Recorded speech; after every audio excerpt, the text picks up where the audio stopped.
shut down Casey McBeth. There's no doubt that they probably feel at halftime that they're a little bit outmanned up front. You could see a beginning of it at the end of the first half. They were starting to stunt their linebackers in there. Spleet and Lamar were crashing in, trying to blow the running game up before it got started.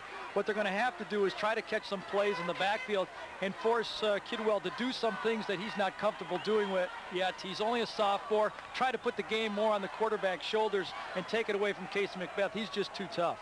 And on the other side, for Dick Kidwell and his Fostoria Redmen, they adjusted pretty well in the first half and have contained Tony Miller with the exception of the touchdown. There's no doubt about it. Miller has not been able to get outside on any of the bootlegs or on his passing game. Looks like he's trying to look to the run a little bit too quickly on the pass plays when he's rolling out, and is coming back to throw as an afterthought. That's very difficult to do. So they're going to have to just put the ball up in the air. It looks like Fostoria is a little too tough for him to just keep running and pounding up inside. Andy Penkowskis will be the man to kick it away for St. Joe's. Aaron Hampton and Casey McBeth, the deep men for the Fostoria Redmen.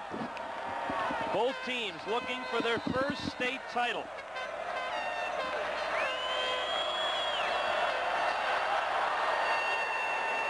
It'll go towards the far side where Hampton has it bounce off his shoulder pads, and he will be swarmed under inside the 10-yard line. Bill Gutbrod said before the ball game it would be a battle of field position. He gets good field position for his defense to start the second half. Well, Coach Gutbrod couldn't have drawn up a better kickoff than what he got right here. He's going to have his players involved in the game real fast, and a quick turnover. If they can stop him, they're right back in the football game. Back at the 8-yard line, sophomore Derek Kidwell with Brian Hernandez and Casey McBeth behind him in the I formation. Also Mike Llewellyn, the wingback in the stack I. McBeth gets a couple, and that's all. Dan Regovic leading the way for St. Joe's. And both linebackers scraping in. Lamar and Spleet both there playing heads-up football and stopping that inside running game. Seems to me like the Redmen have been a little more success running inside when they spread the formations out, and look for that to happen again. Yeah, when they have run the stack I, Gary, the St. Joe's Vikings are right there for the most part. So far, and they'll probably fake inside this time. Second down and 8. Kidwell, option, bad pitch, there's a turnover, Joe's touchdown. No, they say, yes, touchdown. I thought for a second they were going to say Bruce Leide bounced in, but give the touchdown to St. Joe's. Bruce Leide, the senior defensive end, comes up with the turnover, and St. Joe's is within a point of tying the football game. Well, it's just what we talked about. Try to put the ball game onto the quarterback's shoulders a little bit. He's young. He made a pitch in very close quarters, a very strong pitch. Those are tough to handle when there's a lot of people and a lot of crowd around. St. Joe's looks like they're one man short on this extra point team. Well, Fostoria was one man short as well, and they have to burn a timeout on the extra point. St. Joe's had a huddle to the left of the ball, the center, the kicker and holder, and then a receiver way to the right side, Bruce Leide. And they were spreading out Fostoria, and Fostoria had to call a timeout. We're going to do the same. We're just underway in the second half. An extra point try could not be a thing at 14 all.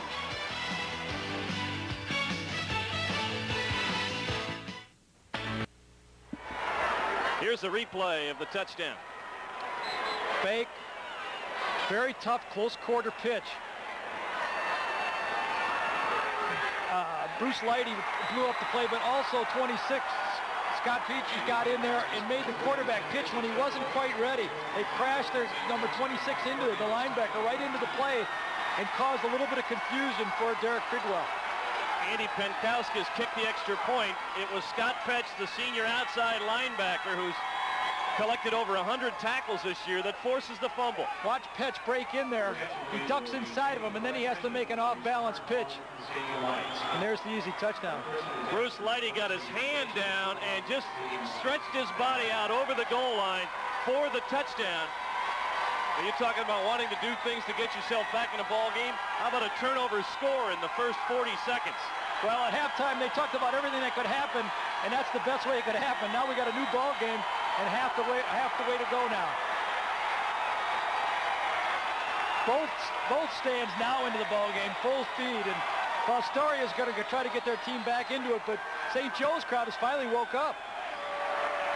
The Andy Penkowska's kickoff that went towards the far side and then bounced off of Aaron Hampton, bottled up Fostoria, and St. Joe's forced the turnover, each side now with a couple of turnovers, and both times they've been costly.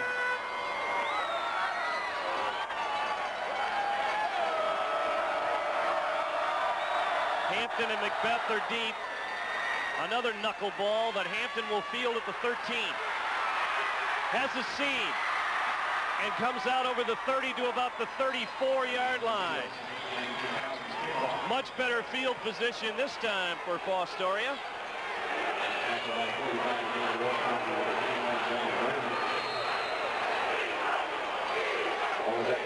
Ryan Leonard, Bob Hummel, Mike Sterling, Joe Stevenson, and Eddie Esquivel left to right that offensive line for the Fostoria Redmen, with Robbie Alexander and either Jeff Harmon or Brandon Hobbs at the end spots.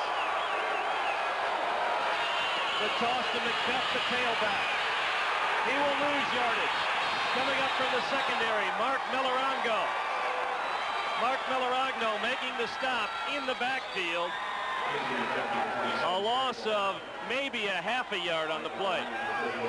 Well, they're going to the bread and butter guy, but they're still using the tight formations, and I think that's playing right in the hands of Joe's, because they've got a lot of small guys and they can get a lot of gang tackling on it. I think they'd be better off spreading them out.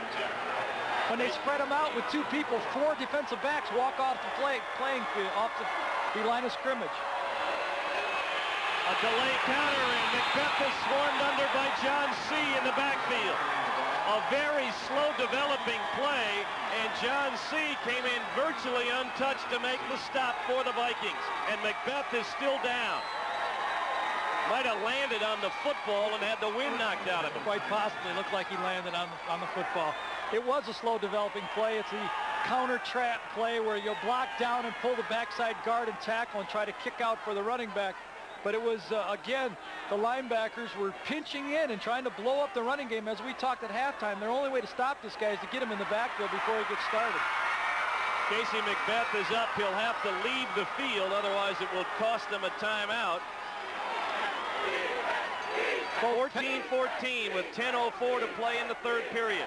Off the corner, Petche again was blitzing in a crash technique, and there's some danger in doing that, though, because you lose your pursuit angles, and if he breaks into the secondary, you have some big plays against him. Third down and long yardage. Third and about 14. Kidwell on the bootleg. He's going to go down at the 31-yard line. Great pursuit by the linebackers Spleet and Petche. Drop Kidwell, the quarterback, and Fostoria will have to punt away the football. Bruce Leide also there for St. Joe's. Well, different from the first half. Nothing they call now seems to be working. In the first half, anything they put their finger on was a good call. So that's the frustration. Again, Fostoria, man short. They're going to call timeout again. Wow, Fostoria has to burn their second timeout of the period. 14-14 with 9:23 to play in the third quarter. We'll be right back. Derek Kidwell back in punt formation for Fostoria. We'll get a report on the injury to Casey Macbeth after the punt. Good kick into the wind by Kidwell. Fielded at the 35-yard line and running up the sidelines with blockers in front of him. He's gone. Brian Brown is going to go all the way. Touchdown, St. Joe's. Brian Brown. A 65-yard punt return. St. Joe's has struck quickly here in the second half. Well, Jack, you know that this play just didn't happen. This is a well-coached punt return right here. People were in the right spots, blocking the right men, and once he turned the corner, he had that wall set up, and he was gone. Again, Fostoria with a man short. They're going to get away with it this time. Brian Brown with the 65-yard punt There's still return. only 10 men. Now they run their 11th on. Andy Penkowskis for the point after try. He drills it through, and the Vikings have taken a 21-14 lead just 3 minutes into the second half. 40 years, Bill Gutbrod has been the head coach of the St. Joe's Vikings. It's an emotional day for St. Joseph's. They were down 14-7 at halftime. They have come out smoking in the third period. Well, it looked like there was a little mix-up on the punt, who should field it, but once they got it, they executed. There's the block by Tony Miller. He turns the corner, and there's the wall. People are set up. Beats the last one. Man, I think it's Kidwell still back there that he runs by, and then it's just a sprint to the end zone. Great block by Dan Regevic at about the 40-yard line of Fostoria. He was the final key block to spring Brian Brown up the sidelines for the touchdown. Tony Miller, the quarterback, gets one of the big blocks on the return, and once he turned the corner, they had the wall set up. So often on a punter kickoff return, that first block is the key to getting it going. Penkauskas kicks it short. It's handled cleanly by number 95 for Fostoria. Make that 85, John De La Rosa. And Fostoria gets good field position. I don't know if that was intentional or not, but Fostoria has the ball out at their own 43. Well, they feel a lot more comfortable out there at the 43 than they did the last two drives, so let's see what they can do with this football now. The St. Joe's offense has not been on the field yet here in the third quarter, but they have put 2 scores on the board.